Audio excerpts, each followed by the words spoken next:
Hey, it's Anthony Meisner with Land Title. I came to bring you your big update for the month of September. Let's look at Metro Denver and dive right in. The biggest thing here is we've been in a big rising inventory market, but it does appear that inventory is starting to dip about a month earlier than usual. Usually we see September's our peak, and it was July this year. So we're really starting to feel some of that pressure from the market with this. Much smaller group of buyers than we've experienced in the years past. The other big takeaway here is it looks like average sales price is actually dipping just a little bit. Now, it's not for all segments of the market by any stretch of the imagination, so we should probably break that down just a little bit and look into it.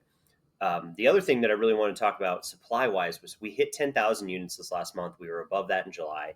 This is one of those numbers that seemingly people really want to hang on. But in all reality, yeah, it's up 43%. It's really big. But if you look down here by county, it's not all created equal. You have places like Broomfield or Adams County only up about 20%. Then you got places like Denver or Jefferson County up closer to 60%.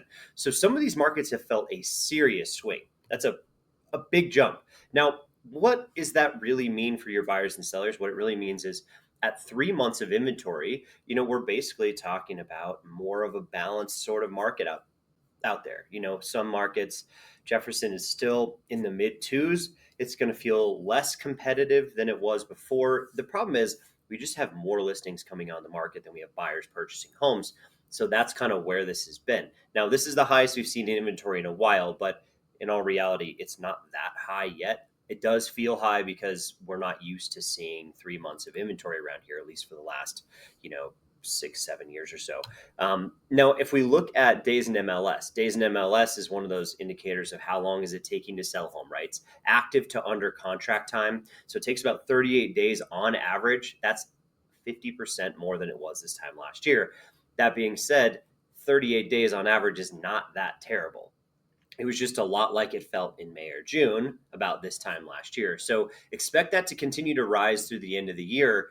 The real question is with interest rates coming down and buyers re-entering the market a little bit, how much will that really rise? Now, last time that happened, you saw 2020 over there. 2020 kind of plateaued through the end of the year, but that was more of a feeding frenzy, right? So this is more likely to be slow increases through January or so, like we would normally see, instead of bigger increases like you would generally see in a normalized market.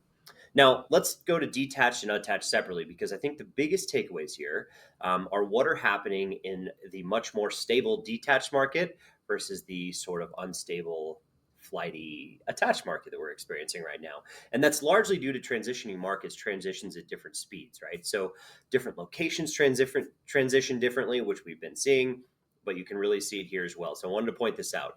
The luxury market is slowing down quite a bit. You can see 19% in the last month at the 3+ million market. Now, the other part of the market that's suffering just a little bit, that 500 to a million range, similar to last year, but just a little bit slower. If you look at 1 to 2 million, though, things looked really good last month, up 29%. The bulk of the market takes place somewhere between about, well, let's just call it 6 to 800,000, right? That's our biggest price band. Also 5 to 600,000, a big price block of stuff. Those are it's just sluggish, right? The big thing is, what does that really feel like for buyers and sellers at this point? Because I think that's where there's a lot of opportunity in this market. People that couldn't get into detached single family homes in years past really have some opportunity now, especially as interest rates just started to drop. We're down about a percentage point from not where the peak was, but even about a year ago. So payments have dropped 10% or more. If you look at the attached market, you can kind of see the same thing happening, except it's really, really extreme throughout the whole market, right? I mean, we're just seeing not as many people purchasing. There's a lot of issues in the attached market that kind of coupled this and helped this along. We've seen a lot of insurance stuff. We've seen a lot of HOA things. People are a little scared off by some of the special assessments that have been coming out, but the attached market is struggling, right? And you can see it here. 1 to 2 million down 46%. 6 to 800,000, which is a big group. I mean, we're talking townhouses, nice stuff, high rise, nice stuff downtown. That's all down 48% year over year. 500 to 600, 38%. Even 4 to 500, down 12%. Same thing across the board. Drops in total sales numbers. So what does that mean in the detached market? It means that At the lower price points, it's still a seller's market, right? Under 500,000, we're under 2 months of inventory. It feels a little more balanced from about 500 to a million. And then it is definitely becoming more of a buyer's market in the luxury range, which we've seen for a long time. But the weird thing is if you look at it by days on market, they're not all that different. And what that really tells us is it tells us if things are priced right, they're buttoned up and they're in good locations, they are selling quickly. It's everything else that's really struggling. So as you have a property that, maybe isn't in tip top shape, or maybe it's just, not presented well or whatever, they can definitely be sitting on the market for a long time. And we've definitely seen that happen. So that's what tells me that those days on market are going to continue to rise. Now, if we look at it in the attached market, this is so bizarre. They could not be more different between detached and attached right now. You have almost 4 months of inventory across the whole market, across all price ranges except the luxury. And that is truly should be on a national level. We consider that balanced, but here locally, I would think that high threes, fours probably feels a lot like a buyer's market. There's a lot of opportunity there, but there's just not a lot of buyers. Look how slow it is. It's taking almost 40 days on average for places to go under contract, and that's the stuff that is going under contract. So there's a lot sitting that isn't. And in order for that inventory to start coming down this early, you have a lot of people pulling stuff off the market in the fall, which isn't normally the case. So let's take a look at sales. Sales, as you can see, in the detached market are pretty stable. They're very similar to last year. It's very much a people that have to move or moving market. You haven't seen much else. If you look at it in the attached market, we've had a 24% drop year over year in attached single family home sales. So, I'm sorry, attached single family. And the attached single family is condo townhouse, right? So you can really see it doesn't really matter where it's taking place. Jefferson County was the only one that was up. Everybody else has been down those double digits. So that is where the slowdown is occurring. Now, what does that really mean? It means that detached single family home prices year over year are basically flat, 1% increase. Things are looking good, right? When you're in a struggling market and prices plateau, that's okay, right? I think that's a good sign. It's a good, healthy sign that the Denver metro market is doing really well and it's really resilient. The other issue is what happens when the attached market is suffering and it's feeling the brunt of this. We're seeing prices drop pretty much across all counties around that 6% mark, 6.5% mark. And that's really tough because if people bought in 2022 at the peak, they're nowhere near that price range now. I mean, they could have lost 50, 60, 70,000 in value.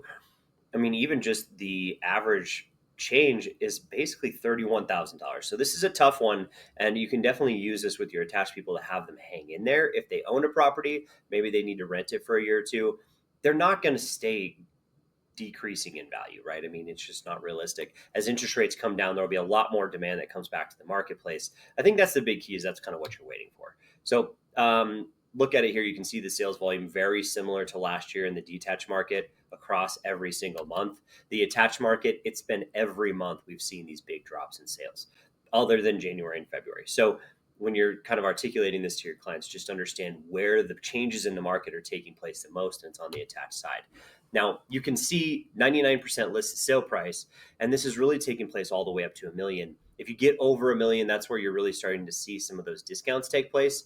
But the good news here is the bulk of the market is very close to asking price, so it doesn't feel like it's really soft yet. Other parts of the front range are feeling it soften quite a bit more. Denver just had such a shortage of inventory. It's kept those prices up a little bit higher. Now, the attached market, you're starting to see it soften a little bit more.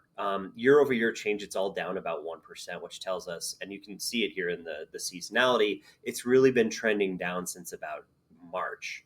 Now, that is way earlier than the seasonal norm. Normally, the peak is May or June, and that means we're going to be chasing prices down until those buyers pick back up. So you can really see that taking place. Also, though, this is a fun fact. Look at the 3+ million market. The ones that sold up there sold over asking price and they were spectacular. So it shows you that people aren't scared of purchasing stuff. They're not scared of, they're not scared of spending money. Just it's tougher when it's a loan because it's putting a lot of pressure on it. So it's kind of interesting to watch. But don't forget, we always do this highlight reel. It's usually at the front of the presentation if you need it for your talking points. Other than that, feel free to reach out to me with any localized data or any other data needs. I'm always happy to help out, even if you just have questions. Again, this is Anthony Meisner from Land Title, and I hope to catch you next time. Bye.